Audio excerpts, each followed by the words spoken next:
You're in a relationship and it's coming to an end, or you've just come out of a relationship. Why is it that you keep attracting the same old partner again and again, going through the same old mess, just they're in a different package and a different setting? But all the partners seem to be the same. All men are alike, or all women are alike, right? Welcome to the world of the shadow work. This is about you. Once upon a time, this happened to me, where I thought all my near-miss relationships were conspiring with my ex-wife. And I looked at them and I thought, they've never met her. So what's the common theme? Is it because they were tracking her down, finding out all my raw nerves? Or maybe something else? What is the common theme between them all? Then it hits me. I am the common theme. In the world of shadow work, this is not something that's just been invented out of the blue. It's been going on for thousands of years. Carl Jung has talked about it extensively. So today we are going to explore the topic of shadow work in this episode of the Haroon Rabbani podcast.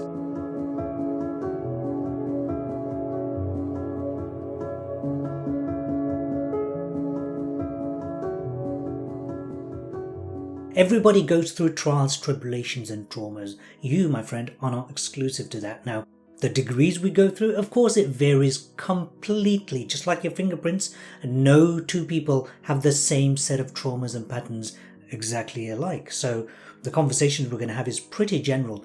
However, there are certain patterns, certain rules of the game to understand.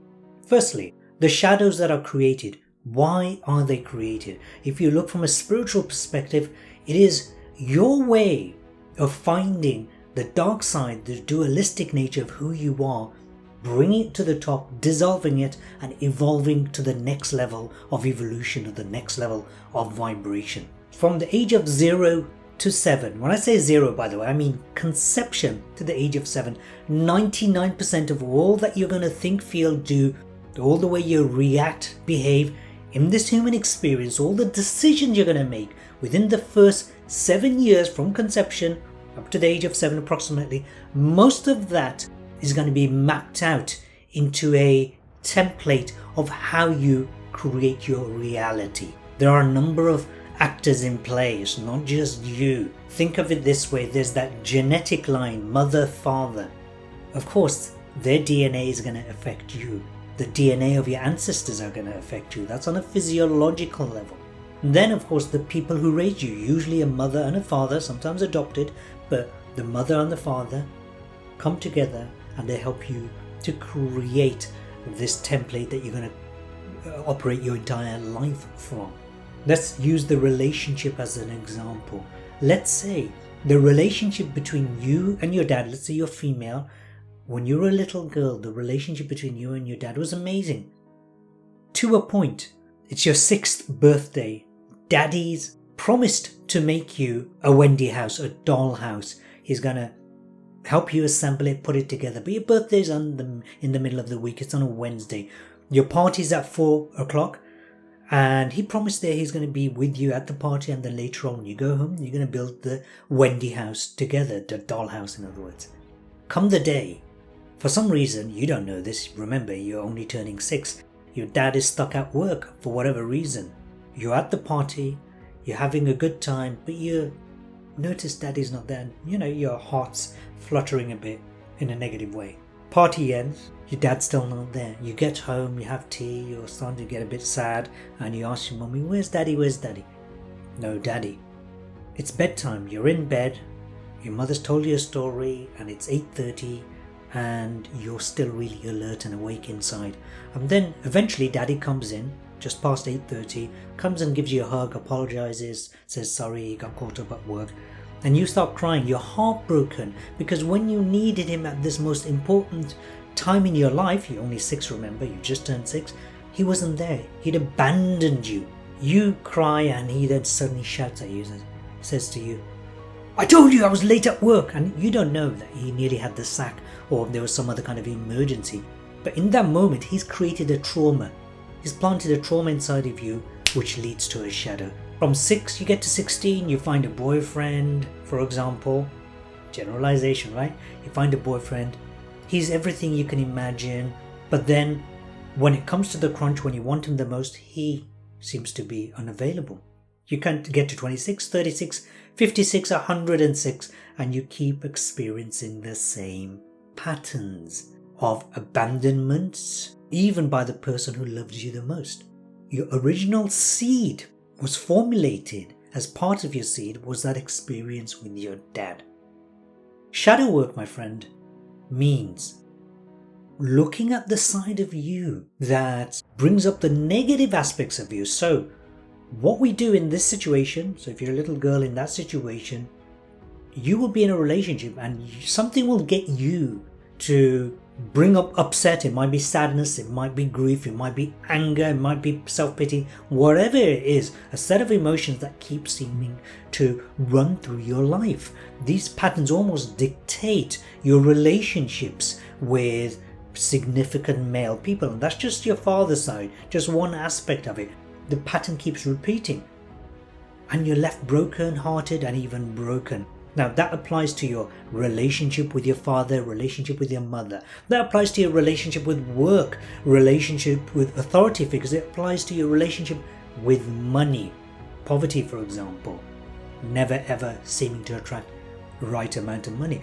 It might be that you were raised by a single parent and your parent was raised by a single parent, and lo and behold, you become an adult, you promise you never become a single parent, and what do you become? A single parent. So it's almost like a family karma. Karma is cause and effect, and it's also about patterns. You have your individual karma, things that happen to you, cause and effect, so you get triggered to do something or react in a certain way, and if you do that, it leads to a certain series of consequences. It might be a family karma. Maybe your family has got this gift of creating certain situations. It could be poverty, it could be relationships, it could be any area of life. But the same thing seems to happen generation after generation. It could be community related. Some communities seem to be a lot more vulnerable to maybe poverty, maybe illnesses. It could be a country level karma. And of course there's also the global level karma. So you've got these patterns, these shadows working at multiple levels. You cannot influence so much the global level of karma, but you can influence your personal karma. This is the shadow work. There's a purpose behind shadow work on many levels. I told you about the spiritual level. If you see this as your enemy, which is what most people do, you run away from that issue. For example, if you grew up in a poverty background, then when it comes to talking about money, you'll feel uncomfortable. When it comes to saving money, even if you make lots of it, you'll end up spending it. Your default mode will always be wanting to go back to that space in time, even if it was horrible, in the first 7 years of your life. Please understand that. You can create as much change in the external world as you like. You might buy fancy cars and fancy clothes and go to social gatherings where you meet people who are way more wealthier than you or way more different to you, but you will always default on a deep side, on a deep inner level, back to this default setting. The default setting is caused not just by your interactions, your general day-to-day interactions with your parents. It may be an authority figure. Very often, childhood trauma is a very big one. So the shadow work is really about working with your inner child. Think of it this way. You've got your external father, the external mother. They come to create you.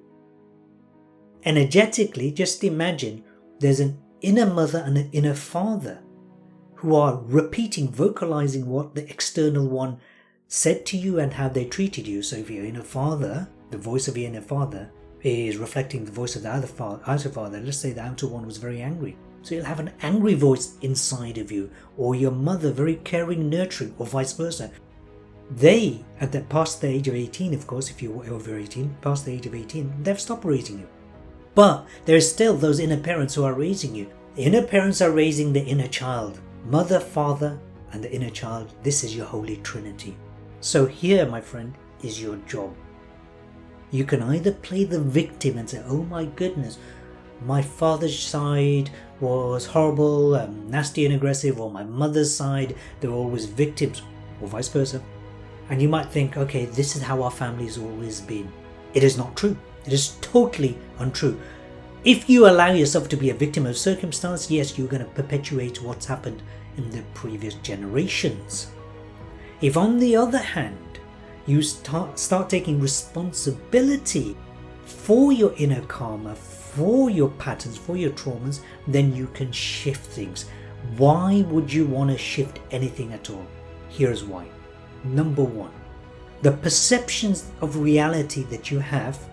So it's not actuality. Behind me you see a wall. Imagine this whole wall was 10 meters by 10 meters. And let's say the wall represented actuality, in the world, what's actually going on.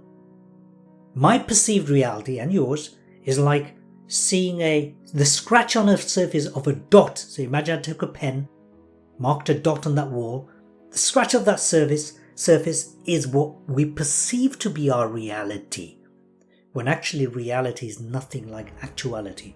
So how we perceive our reality is how we create the new set of reality. By changing your inner self, meaning doing the shadow work, you start changing your perception of reality. You no longer become the victim of circumstance. Second thing, if say for example, let's say you're a boy, or you're a man, when you're a little boy, you had a mother who's very demanding. Highly likely you're going to attract, in a heterosexual relationship that is, you're going to attract women into your life who are going to be highly demanding, and you may end up walking on eggshells. This happened to me, by the way, at least in one of my relationships, and although it felt absolutely horrible and nasty, I just thought, you know what, this is a gift. Because in that gift I realized that there was a lot of passive aggression going on from the maternal side when I was a child. And so by working on those traumas that I developed from childhood, it changed my relationship with the feminine, external and the inner feminine as well. Men and women, you have inner feminine and inner masculine. You start then attracting into your life people who are more in resonance with the kind of person you would like to be. Not a victim, but someone who's taken real ownership of their life. Now, if you're in a relationship now, and let's say you're a woman and your husband's an alcoholic, or your husband's always angry, then this is indicating that this is where your vibration is at. This is the person you resonate in. Resonance means different frequencies coming together. So he's neither good or bad, he's just reflecting back to you. It's called the law of reflection, or in psychology terms, they talk about projection. He's projecting onto you who he is, or at least he perceives to be internally, a disowned part of him, by the way, and you see in him the goodness and the badness of truly who you are. And these are only labels, of course.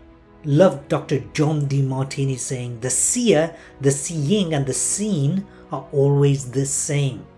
Take a moment. Give me one thing, you can write it in the comments or just write it down as a note. Give me one thing that you're most inspired by about me, if you're inspired at all. Inspiration means you look at someone, you go, yeah, I really like that guy, or what he says. I'm talking about those kind of characteristic traits. Find the second one and the third one. Take a moment, pause this video, pause the audio, just to figure out 3 things that you're most inspired by about me. If you haven't done it, pause the video, do the exercise. And now, look at the 3 things and let me ask you this. Let's take characteristic number 1. In what way are you that characteristic trait already? Number 2, what about the second characteristics? Are you that characteristic trait? Is that the kind of trait you have as well? And the same question for the third. In which way, in what ways are you that characteristic in your own behaviors or your thought process? My friend, what you have done is with those 3 characteristic traits is you are seeing in me who you already are. Now, let me just clarify this. If you look at somebody in a positive light, it has to be something that you're inspired by. Not just, oh yeah, he's good, he's knowledgeable. And it doesn't inspire you. If it inspires you, it's you. What you see in others, the good stuff, is you. The beauty, the amazingness in others that you're left in awe with is you. Here's the flip side. If I asked you, and you can do this because you're not doing this in person, if I asked you, give me 3 characteristic traits or even one, they go, ugh, I really hate that about that guy, or I really resent him or dislike him, then guess what? It is also you. That husband of yours, alcoholic and angry, etc., all the negative traits is a reflection of you. And when you can embrace that, and we'll talk about how to do that work in a moment, when you can embrace that, then you lift your vibration to another level. His is here, you lift it up, eventually those relationships will just wither away and die because you are not feeding the weed that you don't no longer need. Hey, should have been a rapper, right?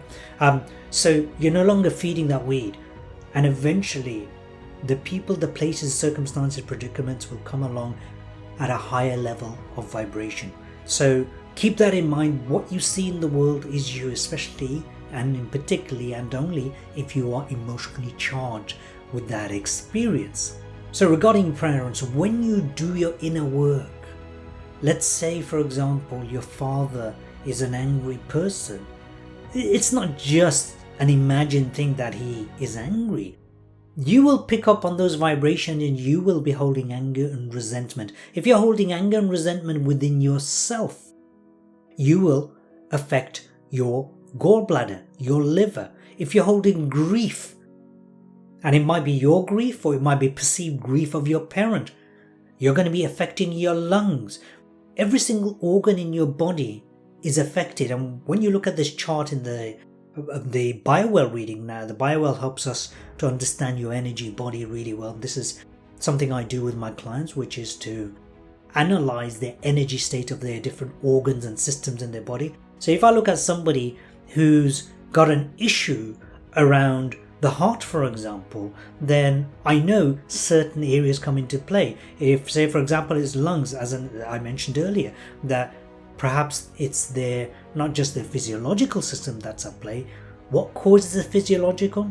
It'll be to do with their grieving, or because of the physiological, they end up grieving. They both go hand in hand. And so the trick is to dissolve, both work on the physical level, through, for example, when it comes to the lungs, breath work through pranayama, which is yogic breathing, and it is also to do with releasing the issues related to the lungs, which is grieving. So in other words, healing that area, addressing the father relationship, the mother relationship, accelerates your ability to address current physiological issues, health issues, mental health issues, improves your relationship, leads to emotional maturity, and guess what? Accessing universal creativity, which is the highest level of creativity. So you then end up becoming much more of a master, a controller of your own destiny. So there are 5 core points to keep in mind when you're doing shadow work. By doing shadow work, it helps you to ground rather than be all over the place. So part of the way I take my clients through grounding is to work on the root chakra. And if you're interested, if you're not a client and you're interested in doing root chakra grounding work, then if you click on the link below in the description, then you'll have access to this free training. And if you want to take it further, then you can do the root chakra work, which is an online course. Doing the shadow work helps you to ground. The second thing it does, it starts bringing you to a higher level of self-awareness. This is about truly examining who and what you really are and what you stand for, because you know where your purpose lies?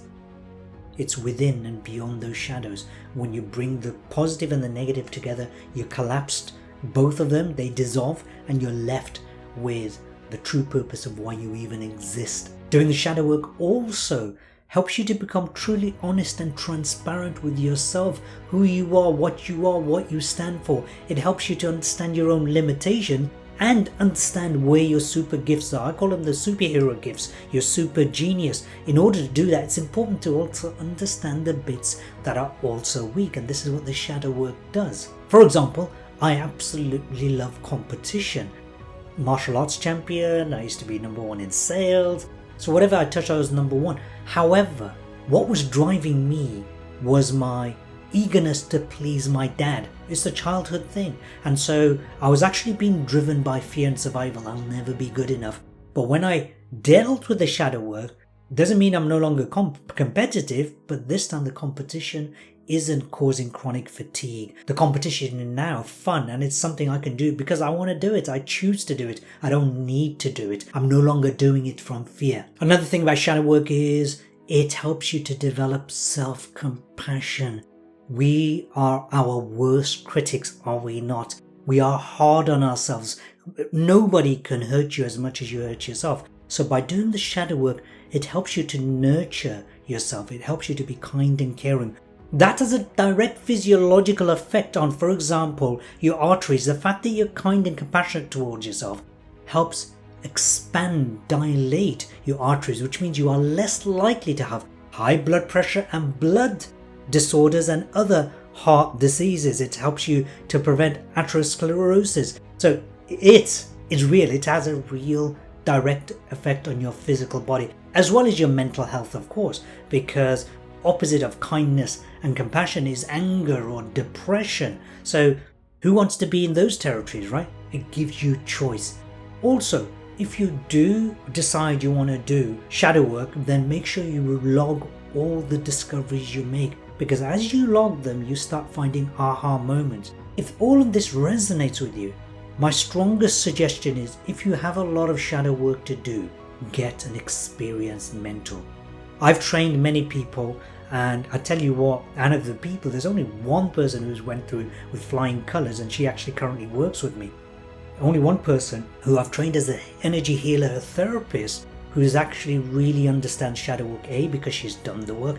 B, because it's extremely hard to become a healer, a therapist in that particular area. My recommendation is not just seek out an expert, seek out somebody who's got knowledge, wisdom, and is highly trained in shadow work. I still take on a few handful of clients a year, literally only 10 at any one time. So I'll do maybe 30, 40 one-to-one clients in the year, no more, because we go uber deep. By doing the shadow work, my friend, whether it's with me or anybody else, you will find that your entire health, wealth, relationships, everything changes.